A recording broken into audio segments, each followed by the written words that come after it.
Nasi tabuda takananga kumusha mukuru, musha wechitungwiza. Uko kwatazoona mwana anonzi iye Shivol Shoko. Shivol Shoko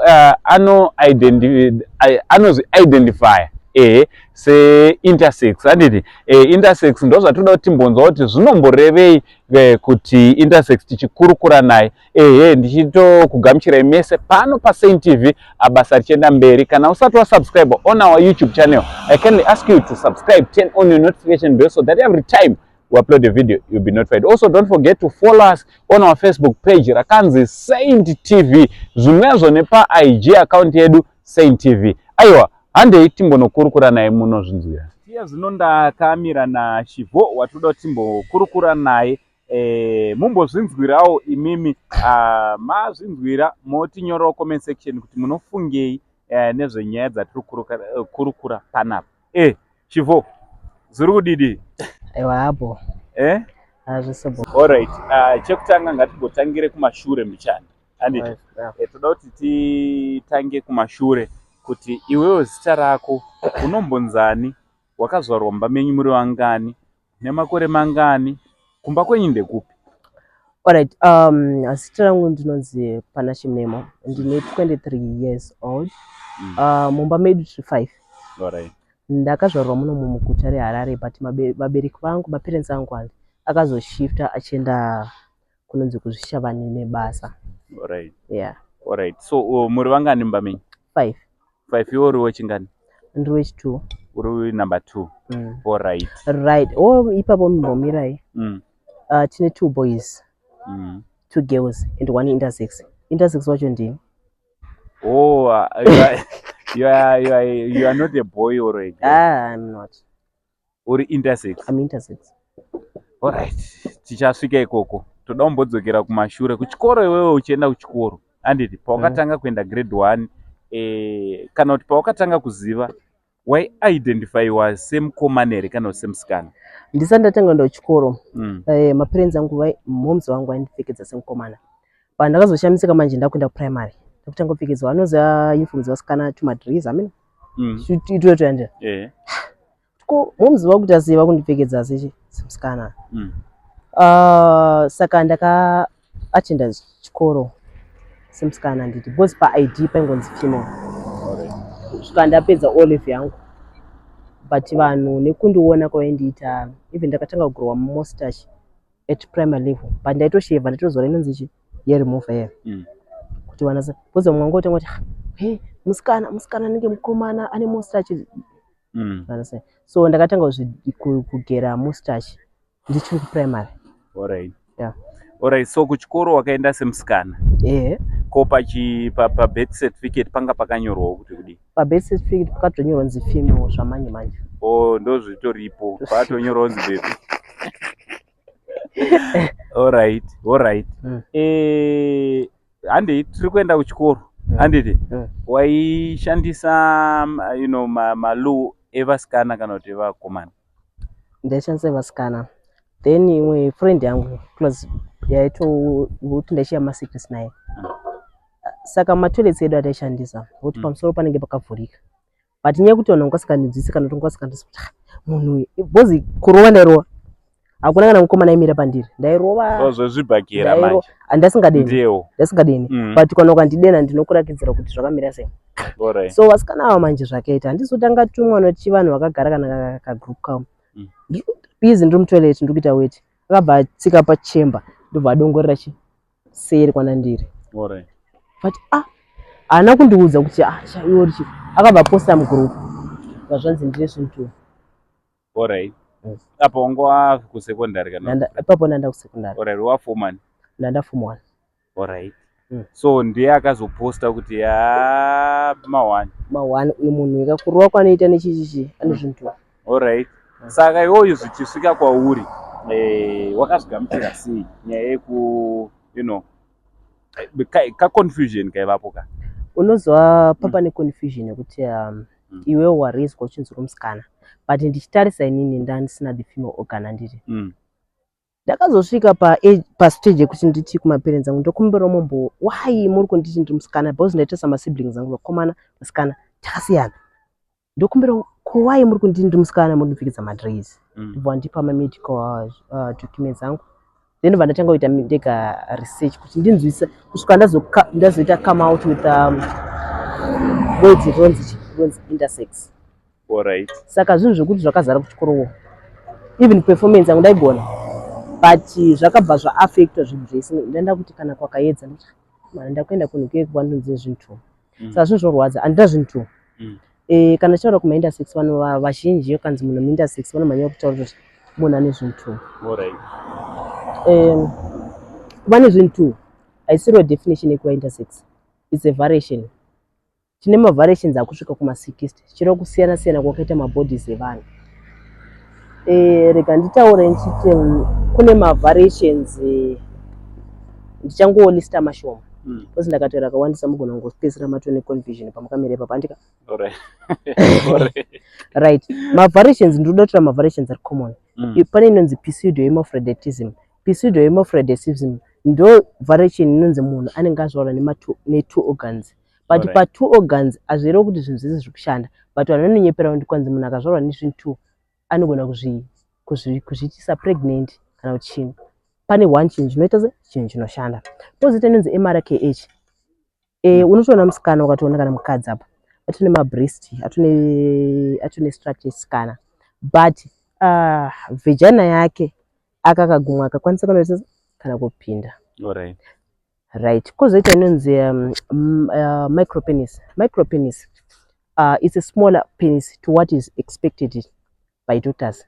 Pane macentimeters ndifunga kana mwana akazvarwa achinzi mwana kunzi anzi mukomana nhengo yake chikomana ine macentimeters anofanira kuita se kana kusvika but kana wazvarwa muintersex inogona kunge richi diki diki but zvinhu zvese kumintersex zvinhu zvese zvinononoka kuitika andona even ndebva ndinoona kuti hatumosita chichiripo mori muchiti handa ndebvo but dziri kuya but dzinonoka unogona kuti wasvika kana kuma30 kana 40 ndopakutanga kuita se pakutanga kubuda ndebvo. Right. Saka pane zvinhu zvotaso kana munhu kuti munhu azonzi muintersex handiti vanhu chinhu chavanozokangoti unoziva chinonzi intersex chii ngoti vanhu vakazorwa nezvinhu but pane zvinhu zvakawanda zvinotariswa. Pane mahormones, pane machromosomes, pane magonads, pane mavariations. Saka pamunhu wane unogona kuzvarwa une the XX 46 ndoichi ndevakadzi ndiyo then XY ndevarume then obva wazora fichi ne-testosterone and estrogen. Estrogen ndo anova machi mahormones evasikana.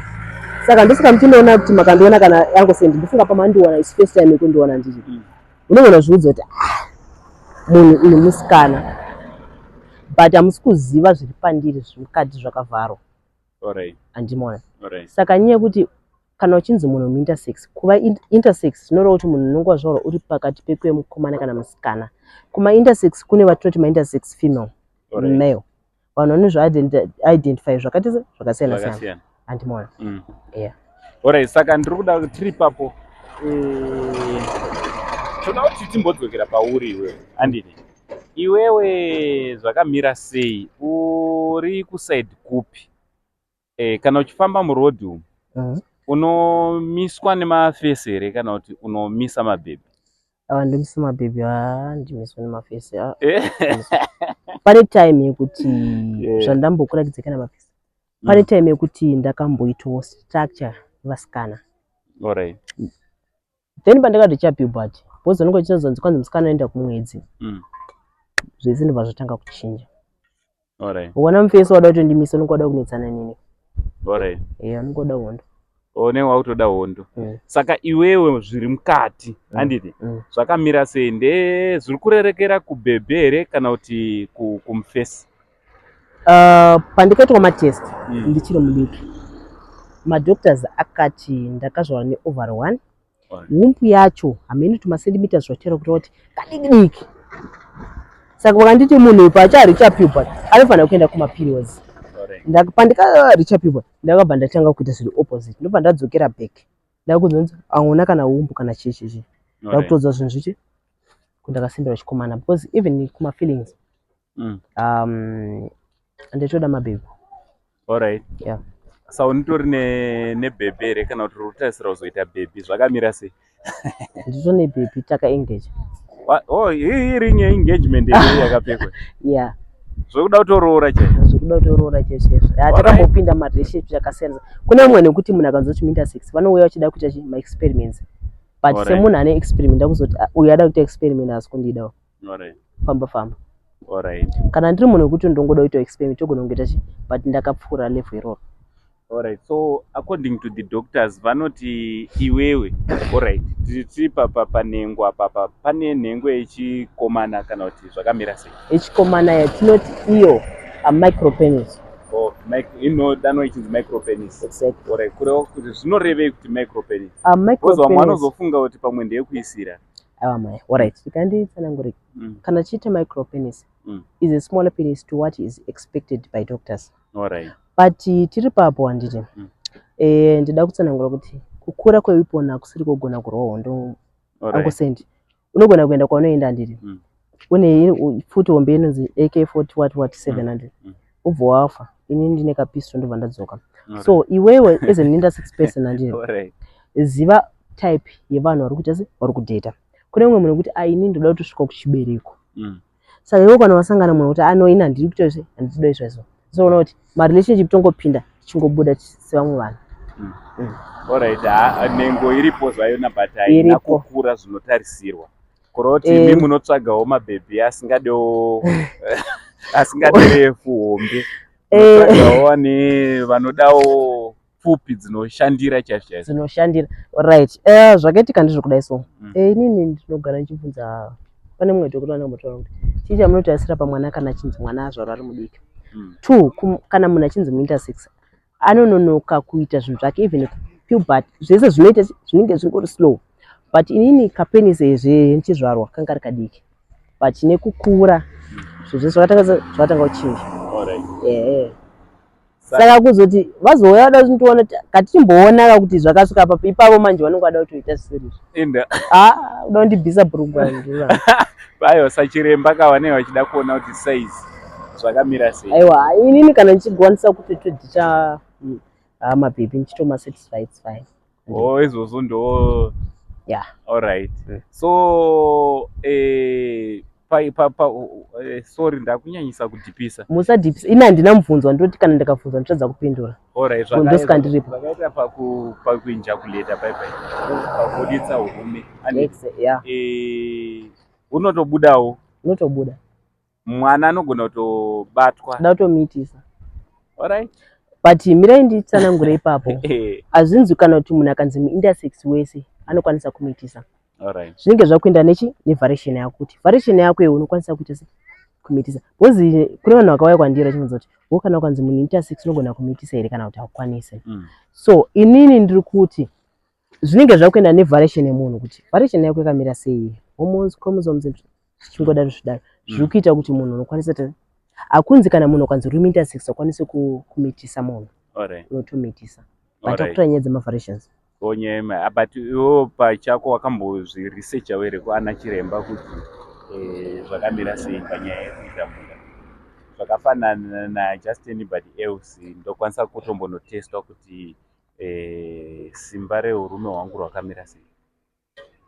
Handisati ndambotestwa but tinongoriproducer hurume ndo zvimwe zvinhu zvokuti zvakandiita kuti ndite simba rekuita kama bosi kana chinhu musikana anofana ukunzi uri musikana but ukuproducer masperms whether ana pawo kana kuti ana chii but was assigned female at birth and ndizvona but ndikuproducer masperms whether ani pawo but inini semunhu handisi kuda kuti vanhu vazongouya kana netumanumbu twakauta vanenge vaita kana ndinongozviavoida kuti ndakaona withdraw handisingakuni yatinoti withdraw.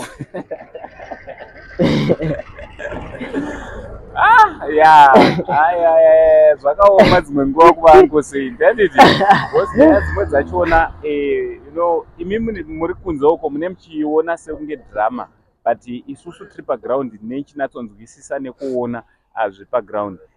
Kune vabereki kunze uko handiti vane vana vakazvarwa vari ma-intersex handiti ndapi mashoko aungada kunge uri unosvitsa kuvabereki vavo uyezve kune vamwe vanhu vakuru nevadiki vakazvarwa vari ma-intersex vanotya kubuda kunze nenyaya dzimwe dzenguva unozwa kuti kunonzi magay malesbian handiti nyaya idzodzo dzinotyisa vanhu vazhinji.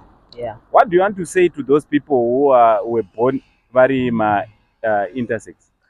Right, mashoko angu andinawo tikanditange kumaparents ema-intersex.